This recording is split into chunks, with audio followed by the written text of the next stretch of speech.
আইনজীবী সমাজ অত্যন্ত হতাশ, ক্ষুব্ধ, এবং আমরা মনে করছি আইন মন্ত্রণালয় এবং স্বরাষ্ট্র মন্ত্রণালয় তারা যথাযথ দায়িত্ব পালন করছেন না বিধায় খায়রুল হক সাহেবকে এখনো আইনের আওতায় আনা হয়নি, যে কারণে বাংলাদেশের আইনজীবী সমাজ হতাশ এবং ক্ষুব্ধ। আর তারই প্রেক্ষিতে আজকের এই সংবাদ সম্মেলন। আপনারা জানেন 5ই আগস্টে শেখ হাসিনা পালানোর পর এদেশের আবাল বৃদ্ধ বনিতার দাবি ছিল শেখ হাসিনার মতোই দোষী হচ্ছে খায়রুল হক।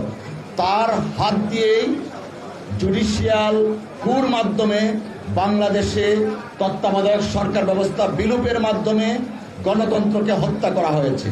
শেখ হাসিনা গণতন্ত্র হত্যার জন্য যেভাবে দায়ী, ঠিক তেমনিভাবে খায়রুল হক সাহেবও দায়ী। কিন্তু অত্যন্ত পরিতাপের বিষয়, আইন মন্ত্রণালয় এবং স্বরাষ্ট্র মন্ত্রণালয় এখন পর্যন্ত তাকে আইনের আওতায় আনার কোনো ধরনের তারা কোনো পদক্ষেপ নেননি, যদিও খায়রুল হক সাহেবের বিরুদ্ধে মামলা দায়ের করা আছে।